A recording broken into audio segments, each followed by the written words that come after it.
ஐயா வணக்கங்க. வர 2026 சட்டமன்ற தேர்தல்ல மக்களுக்கு எந்த மாரி ஆட்சி அமைஞ்சா எல்லா மக்களுமே வந்து பயன்பெறுவாங்க? அதாவதுங்க, இப்போ வந்து அரசாங்கத்தில் இன்னைக்கு லஞ்ச ஊழல் பெருகி போச்சு. நேர்மையாக ஆட்சி நடத்தணும், மக்கள் வந்து பூர்ண மதுவிலக்கு கொண்டு வரணும் அப்படின்னு ஆசைப்படுறாங்க. அதனால் வந்து எல்லா துறையிலும் ஊழல் அதிகமாகி போச்சு.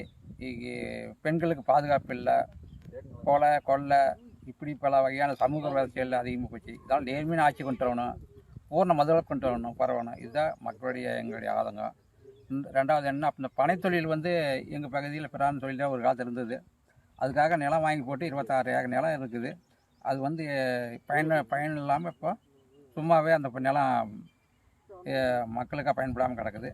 அது வந்து என்ன நோக்கத்துக்கு ஆரம்பித்தாங்களோ அது வந்து மீண்டும் அதை புதுப்பித்து அதுக்கு அரசாங்கம் நிதி கொடுத்து அதை வந்து பனை வெள்ளம், பனை கற்கண்டு, பிரசு இப்படி செய்யறதுக்கு ஆரம்பித்தாங்க. அதே மாதிரி மீண்டும் அந்த தொழிலை புதுப்பிச்சு ஒரு பனை ஆராய்ச்சி மையம் கொண்டு வந்து இப்பகுதி மக்களுக்கு ஒரு வேலைவாய்ப்பு கொடுக்கறது எங்களுடைய ஆசை. இந்த விவசாயத்துலேயே இப்போ மரவள்ளிக்கு தகுந்த கட்டுப்படியான விலை இல்லை. சீசனுக்கு இப்போ விலை ஏதுங்கிறாங்க, சீசனுக்கு ரொம்ப குறைச்சிப்படுறாங்க. ஒரு போதிய நிலத்தடி நீரும் இப்போ குறைஞ்சி போகுது. அதனால் இந்த சேலம் மாவட்டத்தில் இருக்கிற மேட்டூர் அணை நீர் உபரி தண்ணியை இப்படி வாய்க்கால் வழியாக அப்படி அந்த ஊருக்கு ஏரி குளங்களை நிரப்பிச்சு கொண்டு வந்தாங்கன்னா நிலத்தடி நீர்மட்டம் குறையாமல் விவசாயம் பாதுகாப்பாக இருக்குது. அதெல்லாம் மக்களும் செல்வாக்காக இருப்பாங்க. அது எங்கள் தொகுதி திருச்செங்கோடு தொகுதிங்க. திருச்செங்கோடு சட்டமன்ற தொகுதி. சரி சரிங்க. அப்போ வந்து நீங்கள் சொன்ன அந்த எந்த கிராமத்துலங்க ஐயா அந்த பனை இது சொன்னீங்க இல்லைங்களா? மோலிப்பள்ளி கிராமத்தில். மோலிப்பள்ளி கிராமம். சரி சரிங்க. இங்கே வந்து பனைக்காகவே ஏதாவது பிரத்யேகமாக பண்ணியிருக்காங்களா? சரி சரிங்க. அதாவதுங்க, மோலிப்பள்ளி கிராமத்துலேயே ஒரு 120 ஏக்கர் நிலம்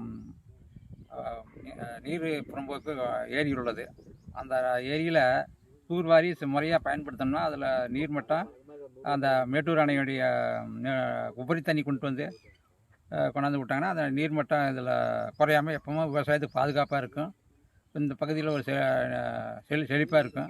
மக்களும் வேலையை நல்ல பயன்பாடு பெற்று நல்லா ஒரு செல்வாக்கான ஏரியாவும் மாறும். இதுதான் எங்களுடைய இது.